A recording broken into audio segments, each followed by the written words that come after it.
We continue our series, The Grace of Les Misérables, based on a book by Reverend Matt Rawle, who serves in a United Methodist Church in Louisiana. And each week, I'd like you to find somewhere to sit down, please. It may be up there, or it may be with one of these folks. Thank you. Each week, we have the opportunity to see the grace present in the storyline of various characters in Victor Hugo's novel, which has also been made into a number of film adaptations and even a Broadway musical. This week, we get to follow the story of Javert. We first meet Javert as the prison warden, who is overseeing the prisoners, where Jean Valjean, our protagonist, has been serving hard labor in the French prisons in the early 1800s. Valjean was initially sentenced to 5 years for stealing a loaf of bread for his sister's hungry child. And then because he kept making escape attempts, his sentence was extended to 19 years. And at the end of this 19 years, in the film and musical adaptations, we tend to meet Javert for the first time as he prepares to release Valjean to leave on parole. And in that first interaction, particularly in the musical rendition, one of the first things you might notice about Javert is that he is only able to refer to Jean Valjean as prisoner number 24601. And Jean Valjean repeats his name. And again, Javert says 24601. And throughout the storyline, as he chases Jean Valjean, he continues returning to this identity, 24601. And we quickly begin to understand that Javert's identity is based on being a keeper of justice, an enforcer of the law, one who makes sure that others follow the rules. For him, it is logical and right that Jean Valjean has spent the length of time he has in prison because he broke the rules. The fact that his sister's child was starving to death or how that came to be is irrelevant. The bread he stole didn't belong to him, and for that he belonged in prison. And then when he made repeated escape attempts, it was his failure to stay for the length of time that had been assigned to him by the judge that caused his sentence to be extended. It feels right to Javert that everyone who meets prisoner number 24601 should be presented with parole papers that identify him as a dangerous criminal. Because to Javert, that's who he is. A breaker of the rules, someone who can't be trusted to follow the social contract. That's what rules are. They're a social contract. They're the rules we decide together that we're all going to follow. And so Javert becomes obsessed when prisoner number 24601 fails to appear before his parole officer and disappears to start a new life under a new name. Javert becomes obsessed. He must find this person and return him to prison because that is what is right. That is what is just, and that is what the law says. And it begins to consume Javert, such that he sees Jean Valjean everywhere he goes. Now, the writing of Victor Hugo is such that, in fact, he really is bumping into him in all of these different places. Jean Valjean has the worst luck of any escaped criminal I've ever met. He just keeps hiding in all the wrong places. And Javert keeps finding him. But this obsession begins to take over. So much that eventually this follower of the rules, teller of the truth, keeper of the law, becomes so obsessed with catching Jean Valjean that he himself puts on a disguise This part is rarely in the movies. It's definitely not in the musical. But in one of the places where Jean Valjean and Cosette, who he has adopted and is taking care of, are hiding, he poses as a beggar. But he has financial means. And so he poses as a beggar who actually distributes coins to other beggars to make sure that no one is left totally uncared for in his little community, and to continue doing good because he is deeply resolved to spend his life doing good.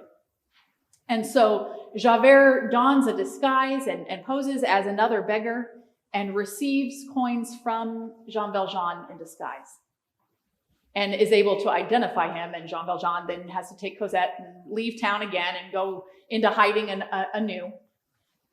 But that's the first place where Javert begins to adopt dishonesty in order to be a keeper of justice. Now, I want you to pause that thought for a moment and turn to the scripture that Brad read this morning. It's probably familiar, where Jesus says, "You've heard it said, an eye for an eye and a tooth for a tooth. But I tell you, if someone strikes you on the cheek, turn and offer the other cheek." Now, it may be that this is probably the only place you have heard an eye for an eye and a tooth for a tooth.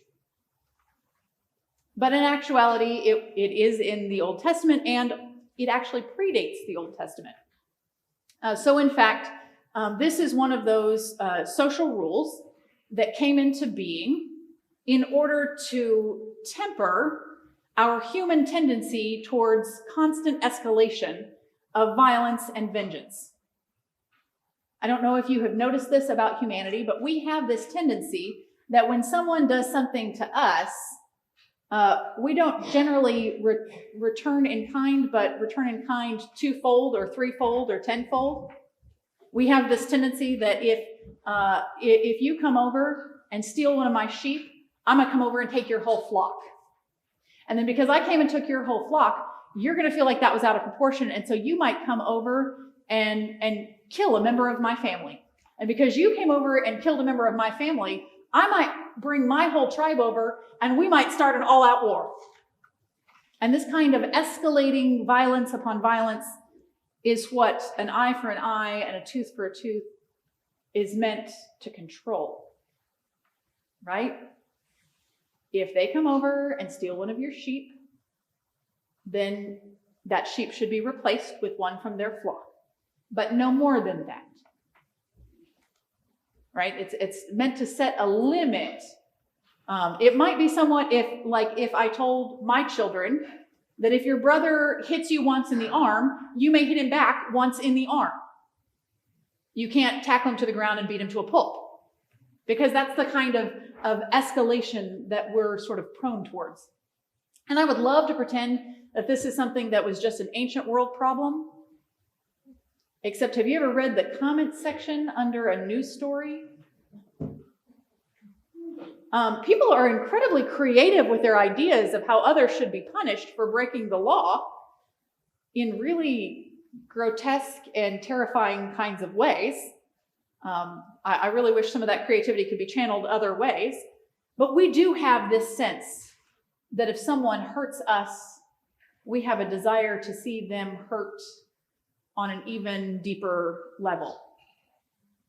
And this is not just a Judeo-Christian idea. As I said, we do find it in the Old Testament, but we actually have found a large stone tablet containing what we call the Code of Hammurabi. And the Code of Hammurabi is much like we envision the Ten Commandments on a stone tablet in the ancient Near Eastern world, with basic rules for existing, right? If we're going to live as humans in civilization together, we need some ground rules, and these are some of the ground rules. And one of them on the Code of Hammurabi is basically that you may repay in kind for wrongs done to you, but no greater than that. An eye for an eye and a tooth for a tooth. But Jesus takes this teaching and says, okay, this is what you have learned. And you've begun, instead of allowing it to temper your sense of seeking vengeance, to allow it to justify your seeking of vengeance. Let me offer you another way. Charles, where are you, buddy? Can you come up here? I'm taking a risk here, but he volunteered. So, do you remember your right and your left? Okay. So, Jesus says, if someone strikes you on the right, you turn and face me. So if Charles is someone who is considered less than me in society, in Jesus' time, I would only hit him one way. That is with the back of my right hand. Because we only interacted with other humans with our right hands, because we had some hang-ups about our left hands and we only used them for some hygiene tasks. And so because we used them for those hygiene tasks, we didn't use them for anything else. And even if you weren't born right-handed, you pretended to be right-handed because that's what was allowed and acceptable. Okay, so I would only hit him with my right hand and with the back of my hand. Because if I were to hit him with the palm of my hand, that's the way I would interact with someone who was my equal. So if he is someone that I want to make sure he and everybody else knows is not equal to me, I'm only going to hit him this one way, on his right cheek with the back of my right hand. But what does Jesus tell you to do if that happens to you? Do you remember what the scripture say? Does it say turn the other cheek? Yeah, so then he turns this cheek to me. Now I have a tough choice to make. I can't use the back of my right hand to hit him on that cheek. Well, I mean, I could try, but it would be real awkward and probably make me look foolish and not hurt him at all. But if I hit him with the palm of my right hand, I'm acknowledging him as a peer and an equal. And if I touch him with my left hand at all, I'm just breaking all the rules and I'm gross and disgusting and you shouldn't talk to me. So now, without hitting me back in any way, Charles has turned the tables and has placed me in an awkward position. I was trying to assert dominance over him, and by the simple act of turning the other cheek, he has now put me in an awkward and difficult position in which I have to either break the social contract or back down from our interaction. You may go be seated. Thank you very much for helping me. And so Jesus does not tell us to turn the other cheek in an effort to turn us into doormats, willingly accepting endless abuse from those who assert their dominance over us, but instead to offer us a new way to turn the tables. A new way to know who we are and to maintain our humanity in the face of attempts to strip us of it without resorting to violence, without risking the escalating cycle of vengeance and increasing violence. Jesus shows us how to offer those who would assert their dominance over us a moment of mercy that does not yield our power to them. It's profound what Jesus offers us in that moment. Now, perhaps you've heard the term, kill them with kindness. You might say that that is the fate faced by Javert.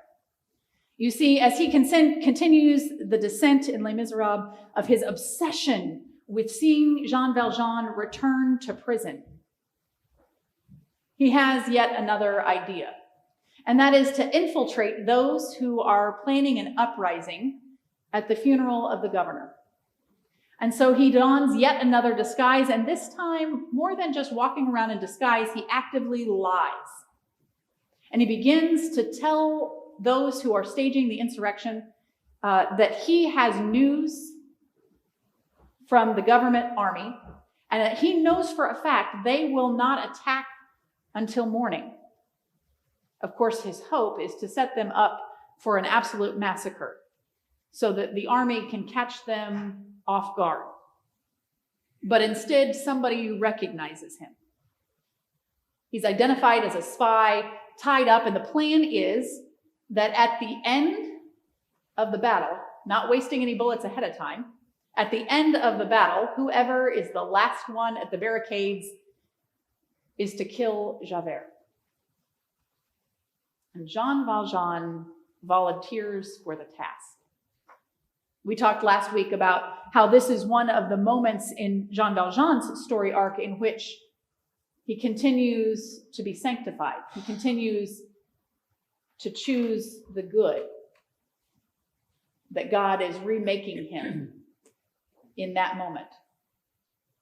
But it is also an important moment in Javert's story, because it is a turning of the tables, a moment in which Javert is now forced to receive mercy. And it is forced on him. Jean Valjean does not ask, "Should I spare your life?" but instead simply makes the choice to fire his gun into the air and to release Javert. And what breaks my heart every time I see the movie or the musical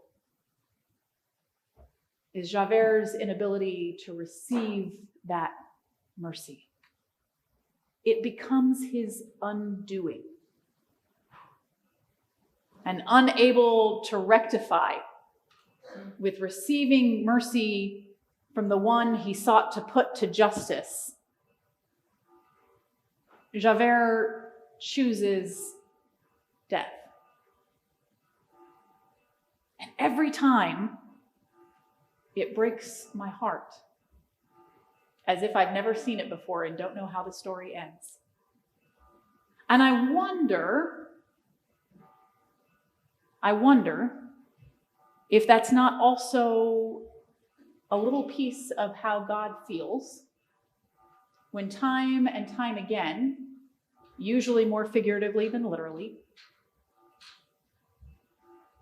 we, God's children, choose things that lead to death rather than receive God's mercy.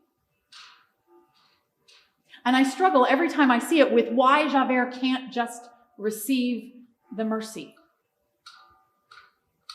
And then I remember how Javert has reduced Jean Valjean, a human being capable of moral complexity, of both good and bad impulses, to a number, 24601.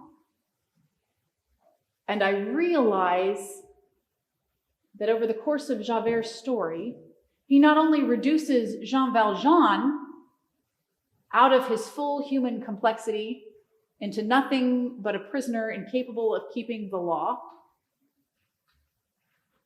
but he reduces himself from his full humanity, capable of goodness and compassion, as well as justice, capable of making both good and bad decisions, and capable of receiving mercy. As I talked with the kids, sometimes receiving mercy is hard because receiving mercy and grace means admitting that we needed it in the first place. Allowing ourselves to be justified by the life and death and resurrection of Jesus Christ means that we have to finally give up the false pretense that we can justify ourselves. And human beings are pretty good at self-justification. I know I personally have a phrase I have to listen to my inner monologue for, and it goes like this: well, at least I. And it really doesn't matter what follows the rest of that sentence. If I begin a sentence out loud or in my thoughts with, well, at least I know that what is happening right now is that I am trying to justify myself. One of the most recent cases of that is with all of the health recommendations that are happening in the wake of the outbreaks of COVID-19.